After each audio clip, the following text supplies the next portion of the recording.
There's something going on. Your freedom is in danger. Agents of the state can take your children from the manger. Or they will sacrifice your kid. Take Brendan Dassey, that's exactly what they did. They needed someone on how Jody wouldn't flip. They looked around, saw him quick. Oh, it made so much sense why all Brendan Dassey was Stephen's alibi. There's something going on in Wisconsin that's not kosher. We better stop, let's all take a look closer. Oh, they will sacrifice your kid. Take Brendan Dassey, that's exactly what they did. They visit him once, they visit him twice, and make him feel so safe. Sandwiches, soda, so nice.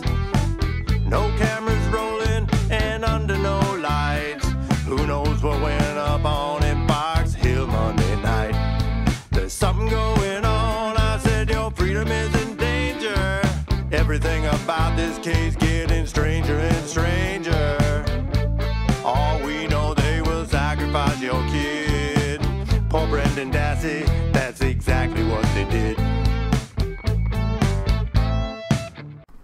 Hello there, everybody. How you doing? We're back again with the Wrongful Conviction of Youth series here. And, you know, those of you who may know, I've done a few other videos about this topic.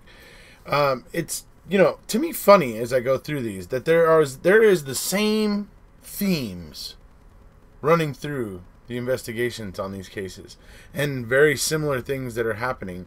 And yeah, it's kind of strange, but in this case though, there was actually cops that were actually getting pretty crazy. They were actually getting pretty angry and yelling and screaming and scaring the kids involved here. Not just Daniel Villegas, who this is really about, but also witnesses. One point you got El Paso Police Department harassing one of the prosecution's witnesses to get him to testify the way they want. Yeah, I mean, whoa, right? So, anyway, we're gonna go a little bit over, you know, just cover a little bit about his case, and then we're gonna show you his day in court when he was basically when the jury decided whether he was guilty or not guilty. So we're gonna get to see that. You're gonna get to see what transpired there. So.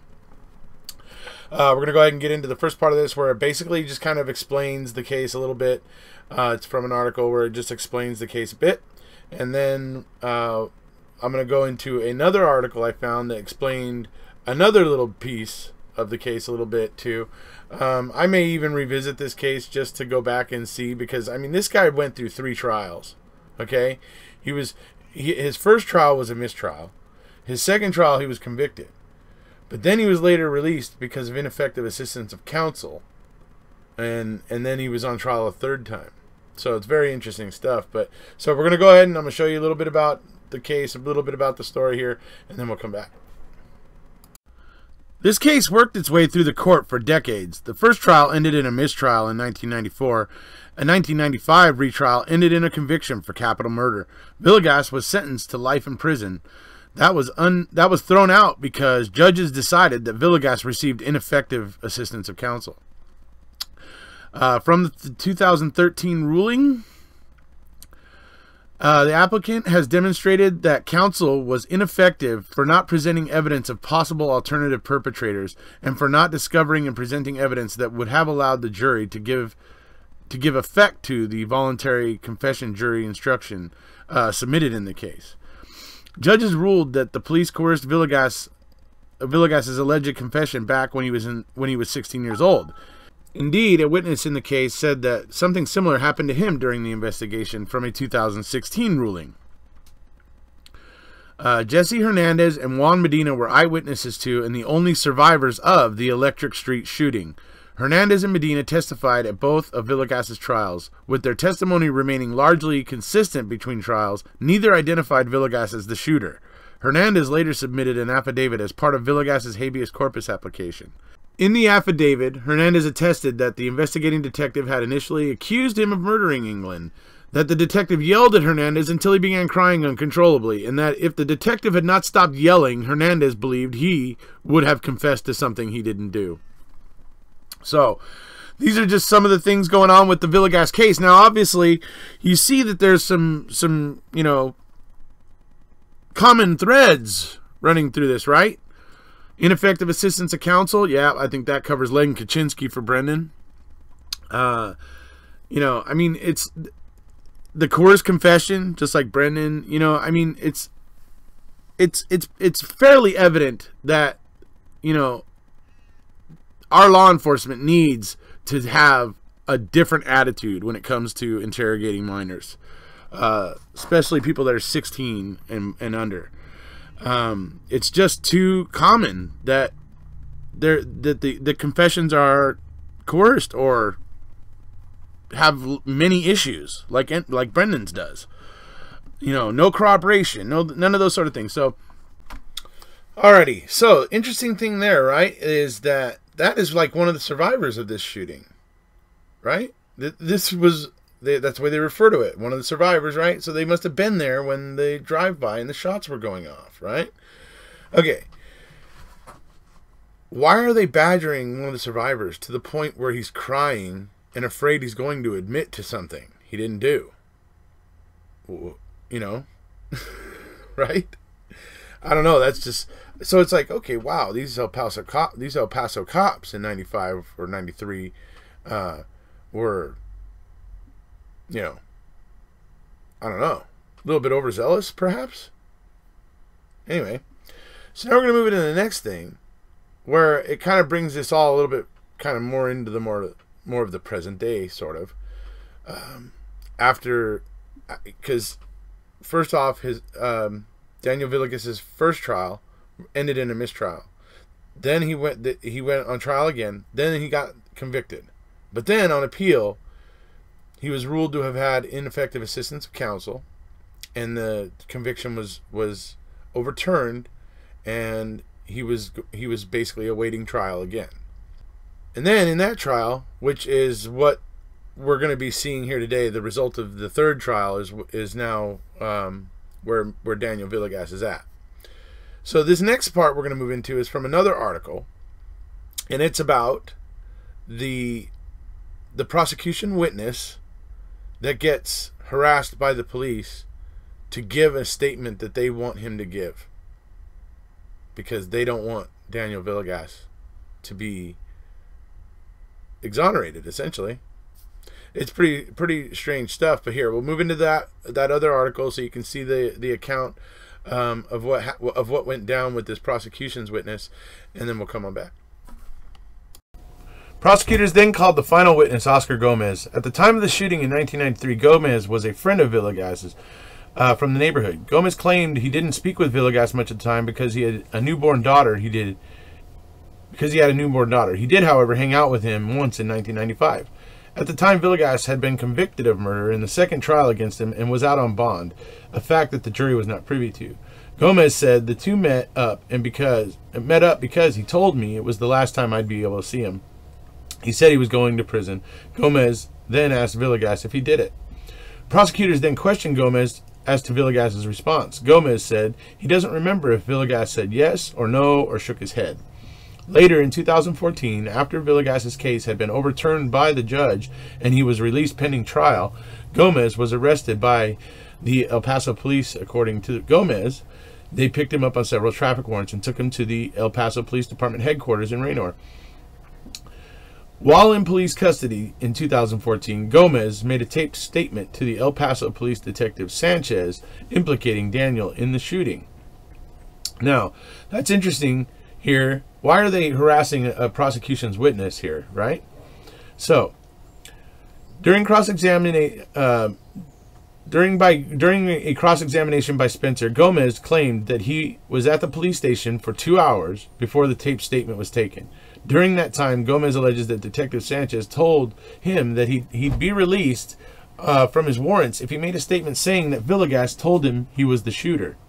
Gomez claimed the only reason he made the statement implicating Villegas was because he believed that's what Detective Sanchez wanted, and it was the only way he was going to get out of going to jail for his prior warrants. So that's pretty interesting. Why are they harassing a prosecution's witness to give the statement they want him to give? Is that how our justice system is supposed to work? I ask. All right, so those are basically all the things that have gone before, and now I'm going to show you the clip of what happened with him in court at the end of his third trial. It's very emotional and everything. It's quite interesting, but the evidence wasn't there. It just wasn't there, and you look at the fact that none of these eyewitnesses or these survivors of the shooting, none of them were able to point the finger at Villegas. So it's interesting, but these wrongful convictions all seem to have the same themes kind of running through them, with overzealous cops, and it's worth noting, and that's why I'll continue to make these wrongful conviction of youth series videos to try and showcase it and shine a light on it. So we'll go ahead and move into that clip now and see what you think. We're back on the record in cause number 94-0D09328, State of Texas versus Daniel Villegas. The record should reflect the attorneys for the state, the attorneys for the accused. The accused are present in the courtroom. The court has received a message from the jury indicating that they've reached a verdict. Pete, let's bring the jury in.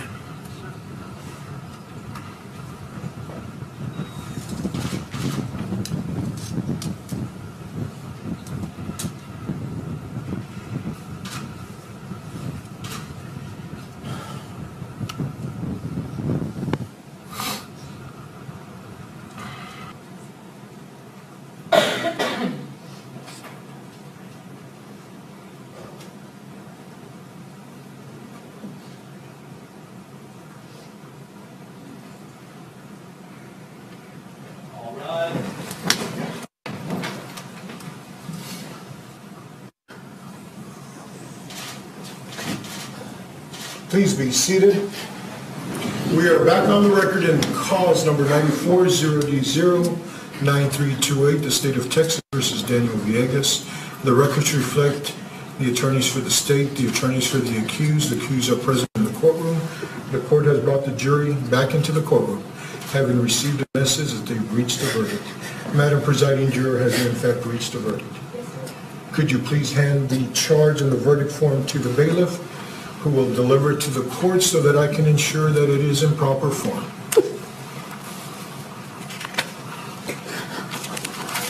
The court does find that the verdict is in proper form. If the defendant will please stand. In the District Court of El Paso County, Texas, 409th Judicial District, the State of Texas versus Daniel Villegas, number 94-0D09328. Verdict form B. We, the jury, find the defendant Daniel Villegas not guilty of...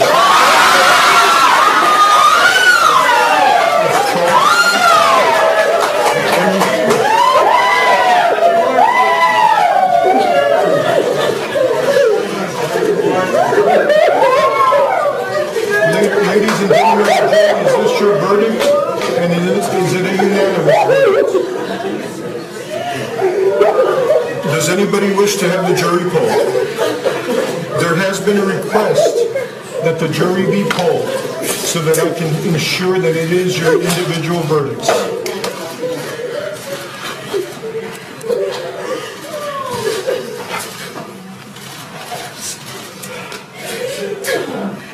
Juror number 1, Ms. Courtney, is this your verdict? Juror number 2, Mr. Flores, is this your verdict? Juror number 3, Ms. Rocha, is this your verdict? Juror number 4, Mr. Contreras, is this your verdict? Yes. Juror number 5, Mr. Miranda, is this your verdict? Yes. Juror number 6, Mr. Paul, is this your verdict? Juror number 7, Ms. Luna, is this your verdict? Juror number 8, Ms. Gonzalez, is this your verdict? Juror number 9, Mr. Hunt, is this your verdict? Juror number 10, Ms. Guido, is this your verdict? Juror number 11, Ms. Bloom, is this your verdict? And juror number 12, Ms. Estevane, is this your verdict? The court does find this to be the verdict of the jury and will be accepted as such.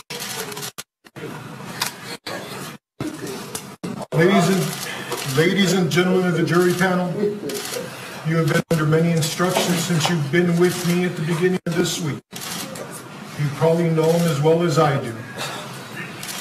You are no longer under any instructions. You are free to discuss this case with whomever you choose. By the same token, you have the right to keep your deliberations personal and private if that is your desire. I do know that it is the custom of the lawyers in this community to talk to the jury, to see what was important to them, so that they can better represent their sides in the future. It is always this court's custom to go back and talk to the jurors, to answer any questions I may be able to answer about their jury service here in the 409. I said it on Monday and I say it with more conviction today. I truly do believe the two greatest freedoms we enjoy in this country is the right to vote for those who govern us and the right to sit as jurors when someone's been accused of a crime. On behalf of the state of Texas, on behalf of the attorneys for the accused, on behalf of the accused, on behalf of my staff, but most importantly, on behalf of your system of justice, thank you for admirably carrying out your civic duty to this great country. You are excused from further jury service. For those who are there, I will be back there shortly. All rise.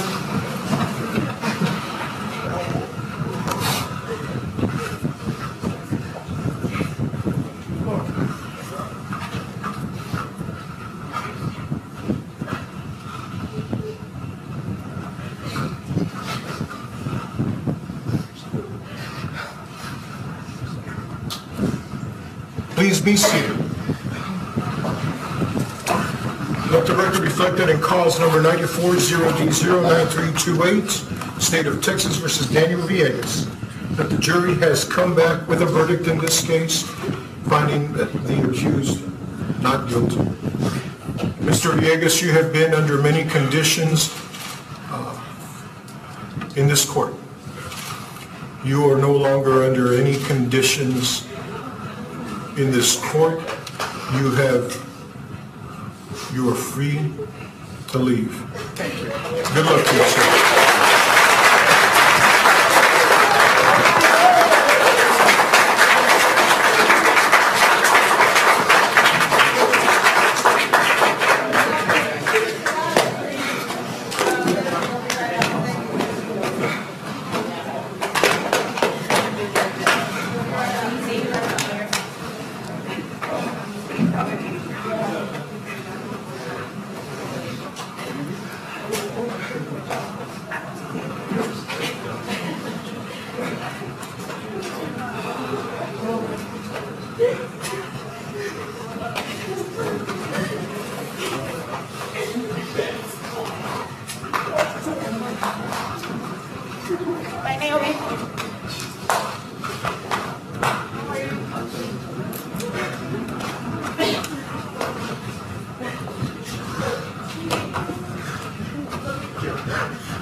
So there you go. You have a real outcome in a courtroom. You get to see. I found the judge's words, to be somewhat poignant. At least he's making them true in his court. I think that's the thing I liked about it. This was a tweet. This case was tweeted by Professor Drizzen some time ago, back before October 19th, and I had been meaning to get to this. But I just decided today to make the time for it. So This is, I think, now part 4 in my wrongful conviction of youth series. Hope you guys enjoy it. Hope you guys enjoyed it. And you can look forward to many more in the future. So, if you haven't already, please hit subscribe, and we'll see ya.